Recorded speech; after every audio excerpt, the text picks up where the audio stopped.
But we heard a lot about your past and your career and the steps that you took to get where you are today. And so what made you do that transition into policy and advocacy, and what drew you to that?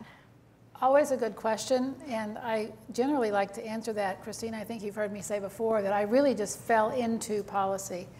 I never set out to be a policy wonk.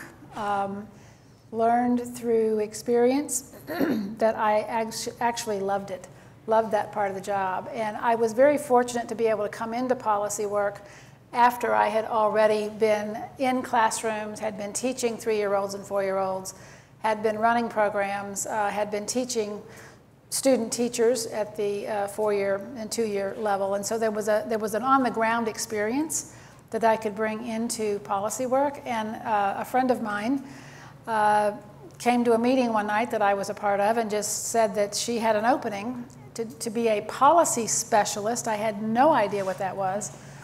And was I interested? And she ended up hiring me, and now here you and I are today. So I literally fell into the work.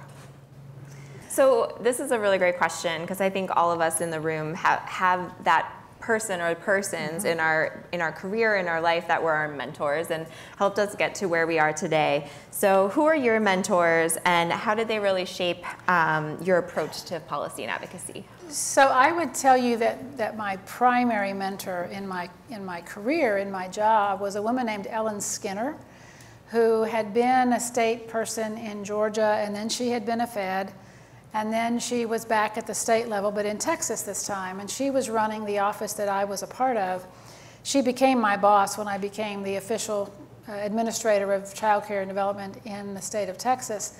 And she, because of her experiences, she was very much a sort of a take no prisoners. And I like to say all the time, you've heard me say this, that no is never the final answer to anything. And that was her mantra. And having been a Fed, she knew how federal rules were made. She knew that they can be changed. They're made by people, therefore people can change them. They're not made by, someone on high, or, yes, they can be hard to change, but they're written by people who, as I like to say, get up every morning and brush their teeth just like the rest of us do, put their shoes on, go to work. So it gave me a viewpoint about policy and policy making that I think was always one from sort of the ground up, that it was never a, you would never hear her say something like, well, the feds just won't let us do that. If she heard one of us say that, she'd say, well, what won't they let you do? And so let's go call them up and say, no, we're going to do it this way instead. So, okay. So I've done those things in my career. I would also just like to say that my friend Helen Blank out here in the audience is someone I would also consider one of my mentors. I've learned so much from her over the years, and I'm quite stunned that anyone thinks that I could be in the same league as you, as a policy legend. But we've learned a lot over the years, and we've learned a lot together, I think, too. So it's been awesome. There's been other people as well, obviously, but those would be the two I would bring forward. So we know that it can often take years to get to a critical policy change for the better. And many of us in this room are working on that every day, and it can be frustrating and long.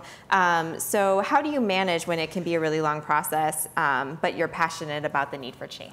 The first word that always comes to mind for me is patience. But after that, really, it's partnerships. And partnerships with whom, right? There are so many different people in the mix of getting a policy changed or made or passed or deleted, if it's not a good policy. And so I've learned a lot along the way about ensuring that when you're trying to it's basically trying to get somebody else who disagrees with you to change their mind when you're trying to get a policy passed. And so who is it that can actually change the mind of that individual? It might not be me. It might be a parent of one of our kids in our educare school. It might well be one of our teachers. As Christina, as you know, we took one of our mentor coaches to a hearing this year on a particular bill about educator tax credits, got passed, by the way. This woman gets an applause from the legislative panel. That rarely ever happens. Usually they're looking at their phones, not even listening to you as you're testifying, right?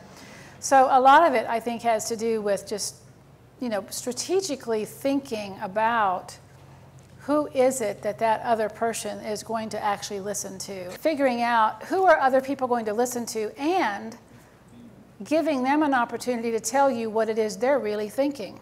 And don't go off making assumptions about what they're really thinking, because it might not be what you thought it was, and you may end up with champions in very unexpected places.